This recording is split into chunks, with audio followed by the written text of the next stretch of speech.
they're going to fall real soon. So my friends and supporters of a free and democratic Iran, I really am grateful to join you today because we're here to protest, but also to protest the visit of the so-called president of Iran, Masoud Pezeshkian.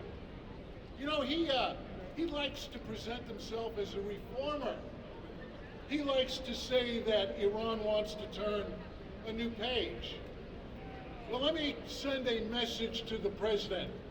The only page we want to see is when the regime is overthrown. You know, he can't really hide the fact that this is a terror regime. It is unreformable, it is unsalvageable, and it is incurable. You and I know that no matter who the Ayatollahs place at the top of the cabal, dictators never, ever, ever change their spots. We know what lies behind the project of the so-called Shiite Crescent. It is a tyrannical, terrorist regime whose goal is to destroy the freedom-loving will of the Iranian people and export terror and instability throughout the world. Ladies and gentlemen, they are the illegitimate rulers over a democratic people. Yes. No one elected them. The reform the people of Iran desire is an end to the tyranny of the clerics, not just an end to the wearing of the hijab. And this unstable, decrepit, ill-begotten supreme leader and his henchmen will never cease forcing to bend Shiite Islam to their selfish will. They will never stop trying to line their own pockets and destroy Iran's economy. They will never stop trying to destroy Iran's economy in order to buy arms. They will never stop murdering women and children and the men who stand up to them, because the people who stand up to them know one thing, that by standing up to them every day and every night, it weakens this regime. They will never stop trying to destroy our allies. They will never stop trying to assassinate American and European leaders. Anarchy and conflict instigated by the clerics stretches across the entire Middle East, from Iraq into Syria, Lebanon, into Gaza, and into Yemen. It is a crescent of conflict and contagion, and to what end? What do they hope to gain? A nuclear bomb in the hands of radical terrorists? Yes.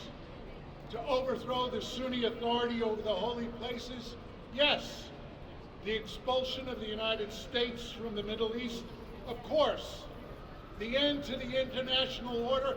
How can we let a president of a terrorist regime speak at the ground zero of the liberal order of the world, the United Nations? UN, no, no, no!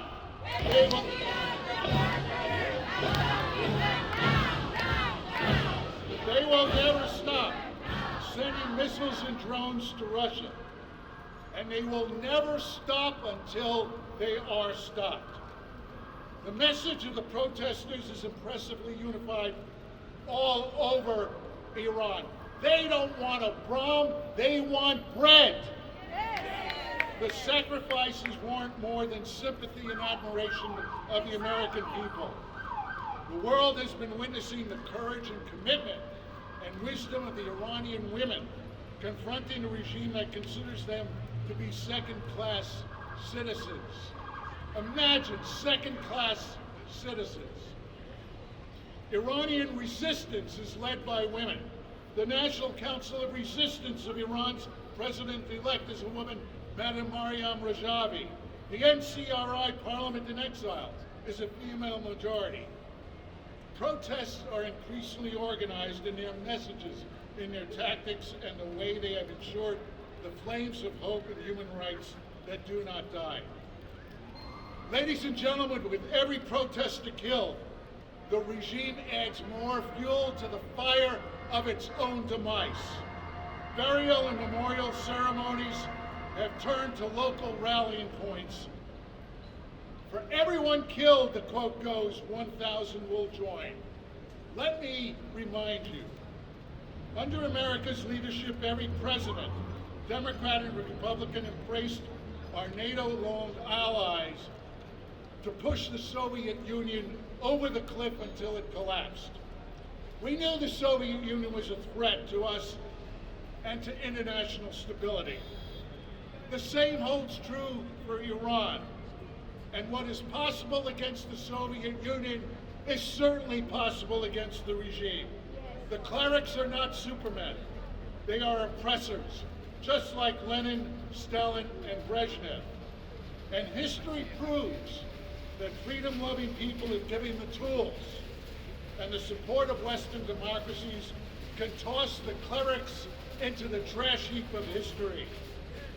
The Ayatollahs mistakenly believe that their new axis of destruction with China and Russia is a license to defy the world and insulate them.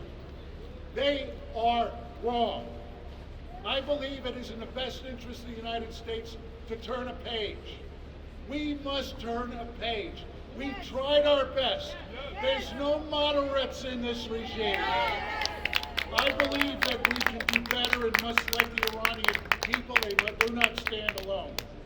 That doesn't mean waging overt war against the Ayatollahs. Americans must not believe that they must go to war against the Iranian regime. The regime's greatest fear is its loss of control from within. Uplifting and empowering the people by hollowing out the levers of oppression is the key to what we need to do. They can begin, and we can begin, by supporting the 10-point plan of Madam Rajavi to restore democracy and hope to the people of Iran.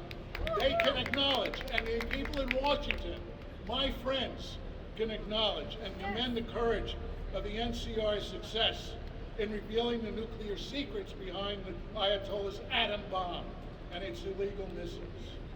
They can increase cooperation with the internal partisans of the NCRI who are exposing the terror network. And they can recognize the legitimacy and lend support of the resistance unions. They can acknowledge, finally, that the mullahs have not crushed the revolution that continues unabated every day. My fellow Democrats agree. Just ask Senator Jeanne Shaheen or Senator Cory Booker. Just add Brad Sherman, many other elected Democrats who sit in key committees in Congress. They are the foreign policy leaders of the Democratic Party. The consequences of not doing anything are apparent. Our gamble did not result in the mullahs moderating. It's time to change course. A change of this perverse regime and the system of government must come, and it requires a coordinated effort. Otherwise, this regime will just keep arresting and imprisoning and torturing and executing free-thinking men and women. Ladies and gentlemen, Iran's future belongs to its citizens. All democracies and freedom-loving people everywhere must stand with them, and so we do today. We call for a free Iran.